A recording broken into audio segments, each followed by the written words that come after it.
there, and welcome to another Storytime Speed Painting. And in this video, I'll be answering another frequently asked question that I get, and that is, how did you make your comic?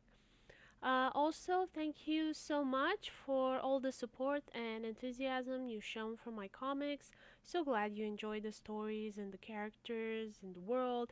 And for those of you that are new, hi there, welcome. You can read my comics for free on Tapastic and support me on Coffee. Links, as always, below. So, firstly, I want to clarify this question because it's not just the technical aspects. The story or script is a major part of any story-based work of art, be it comics, films, or video games. If it's story-driven, you need to have that worked out very well, or else everything that comes after can be an expensive mess. And for old fans of mine, you know, it took 4 years and $1,000 to make Niels Feynman's first book, The Adventures of Niels Feynman. This is the cover you're seeing now being illustrated on screen. So, as an intro, please let me explain my situation so that you may get a better understanding of the circumstances in which the comic was created. I worked several years while in university and then after in the advertising and video game industries doing both static and animated 2D art. That was my formation. After I married and emigrated with my scientist husband, we lived several years in a small village, and for the first time ever in my life, I had free time. Such a bizarre situation for me. And I had brought a stack of journals with me containing multiverses and eon spanning stories that I had been working on since I was in middle school. I had never intended to ever publish these huge multi story novels. I'm a very private person. I've never had the urge to share my stories, conlangs, maps. I enjoy doing them for myself. Just tons and tons of material I had made over the decades. I just prefer to work for other people's projects. But my husband encouraged me to do it, so I have a cheap hobby to keep me busy. Usually, publishing online costs nothing. My husband actually encouraged me to do prints as well, but I refused because I thought nobody would buy my stuff. Why invest in a hobby anyway? We'd soon return to Europe and I can get back to working for somebody else because I like the stability of a full-time salary and I don't mind dumb bosses as much as other people. But 5 years went by before we returned to Europe, thus I became a self-published comic creator with a little fandom. Now I teach and life just continued because I prioritized my flexibility so that no matter what happened, I could always be with my husband wherever his job took him. And that happened to make room for comics, which take a lot of time, guys. Please be aware of that. Now, regarding project management. So, because my stories are so massive, I couldn't start with something so big. I didn't have the ability to single-handedly bring to light projects this massive, even if I did just novels, and I'm a crap writer. I'm a bad writer. I think it's good to know your limits. It's a good tip in my opinion. But I can draw well enough. I would have loved my stories to be animations because that is my favorite art medium, but it's just impossibly expensive for me and time consuming even if I do just shorts, not to mention that you need at least music, and aside from the mess with the copyright regarding that, I just didn't have a budget for anything decent, so comics it was for me. I first did Ernest and Coraline's origin story, a vector style short comic where I experimented with the process. I did everything myself within a couple of months. Vector is fast and scalable, very convenient, and looks okay for simple shaped characters. I had the story for a few years, not decades, so it was short and simple, therefore it was the perfect guinea pig training project for me. So I thought to myself, okay, time to upgrade and do a more challenging comic story, so I came up with Niels Feynman's story on the fly. Just 4 novels, spanning the life of a boy destined to change the world, but refuses the call of his rich and powerful family, especially his morally ambiguous mother. Thus his cat friend takes up the mantle of kingmaker and time travel master in his stead. Very convoluted, I know, that's just how I am. But wait, there's more parallel universes and time travel and aliens and the whole buffet. And I tied up this new story into my shared universe with my other novels, for which you can find a bunch of Easter eggs everywhere. Now, what I did next was finish the script for all four books. Then I did the sketch comic for book one out of four and started making pages using vector art with painted over style. So, like after I did the vector art, I painted over. And it looked so trash. It was ugly. I mean, it was seriously ugly. Other people, other artists can do this well, but even then is not good enough in my opinion. In Adobe Illustrator, the characters often look stiff and dead inside. Luckily, there are better programs now than there were 6 years ago. So, after making 4 pages of Niels' adventures, I realized also that the workload was too big for one person. Like, even with the vector art that sped up the stuff a lot, plus this style resulted in a compromise that looked just horrendous to me. By the way, I left the art up for educational purposes so you know what this type of compromise looks like, so you can know better what you are committing to if you choose this route. You just have to do some digging for the old Niels art. I don't want to make my shame too accessible. But anyway, around that time, I was using this platform named Two, now defunct, and I met a lot of awesome creative people over there. One of these people was June Fender, and I don't remember how we got to talk about my comic, but I expressed my desire for a helping hand. You can find a link to her amazing art in the description. Hire her if you're looking for a realistic illustrator. She can do photorealistic art and so much more. Check out her portfolio, you will not regret it. She's awesome.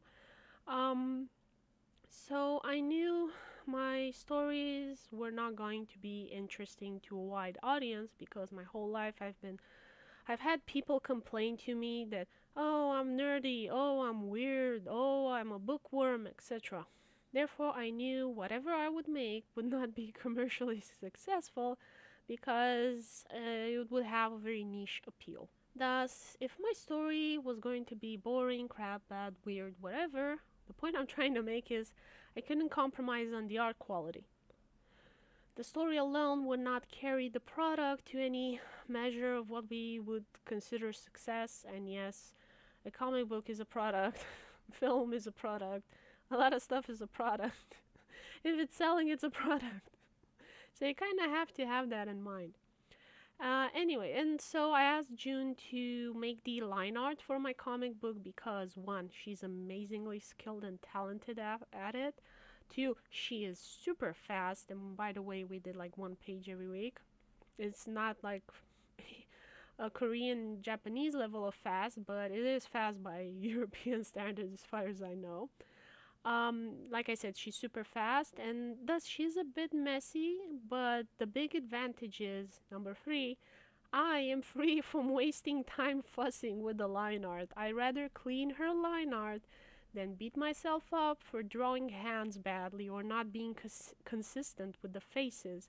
I'm less critical of other people's art than mine, so if you're suffering from the same problem, this might be a solution workaround for you. And line art is very important. The line art is kind of the backbone of a character. She is way better at drawing that than me. Not just technically, but also her characters are more alive than mine.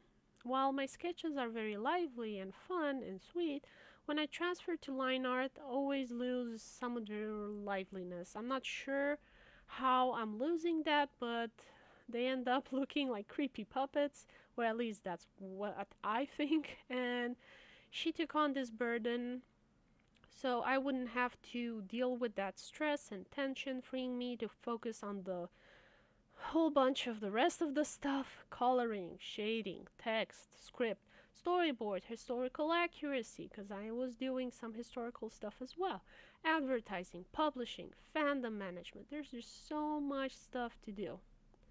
So having someone to share the workload with other people is a huge relief and a help, and was why I was able to finish this. I mean, start to begin with, but also finish.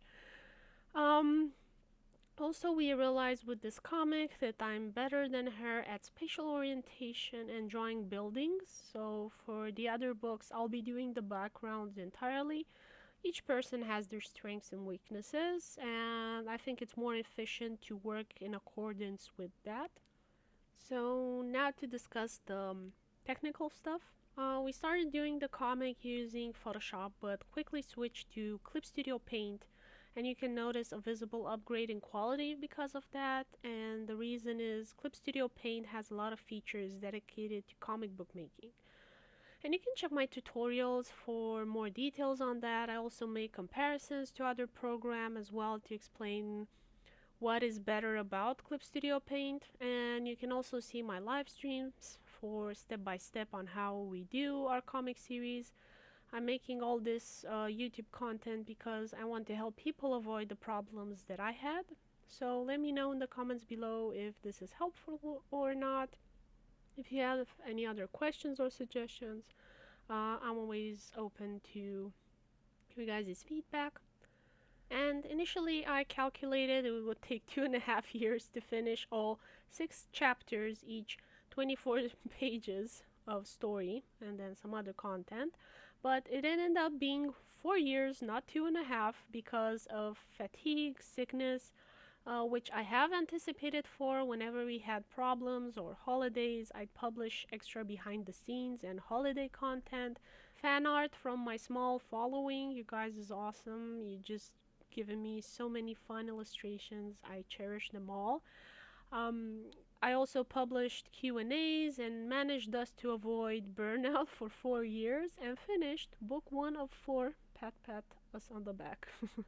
A lot of artists burn out before that. So my advice would be whatever you think is going to take, double it to be sure, but most likely it's only going to take only another 50% budget and time. In the end, we broke even with costs, and with a bit of luck for book 2, I can upgrade the quality and find the third set of hands for that. I want colored line art for this time around. Solid black line is faster for the line art, but with colored it's softer and more immersive. Also, I want better background, so I'm hoping to get into Blender because it exports line art PNG that is compatible with the Clip Studio Paint. Also, Clip Studio Paint processes shapes from objects from Blender, so that's really awesome. So my recommendation is to go slow and steady so you don't burn out. I think the best you can do is finish the comic. The quality, it will never be good enough. The story will never be good enough. So may as well publish and go the Stephen King route rather than the George R. R. Martin route, in my opinion.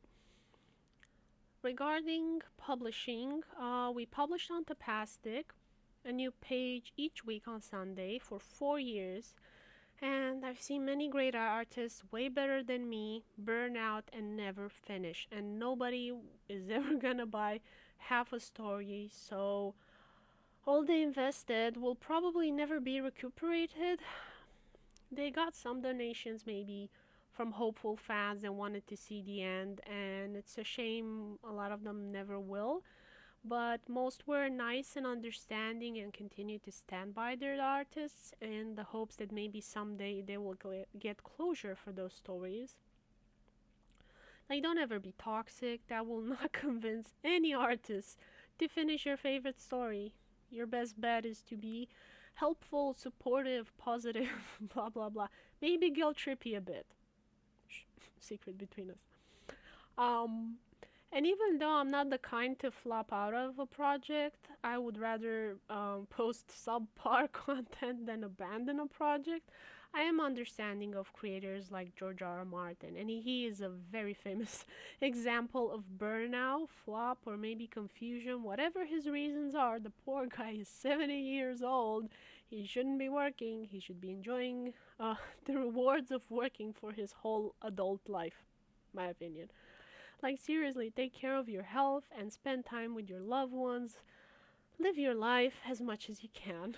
Now, to end this, if you found this video format entertaining, let me know in the comments below if you'd like me to continue like this and what else do you want explained. I also do live art streams, tutorials, vlogs with my cat and my plants, reviews of art supplies and other art content, and events like the Quick Draw collab, which I totally recommend you check out. It's awesome. We do it kind of like once a year, so always keep your eyes out for it. Generally, we do it during the summer because that's when other artists are more free to do this stuff with me. Super awesome, don't miss it. Again, thank you for watching.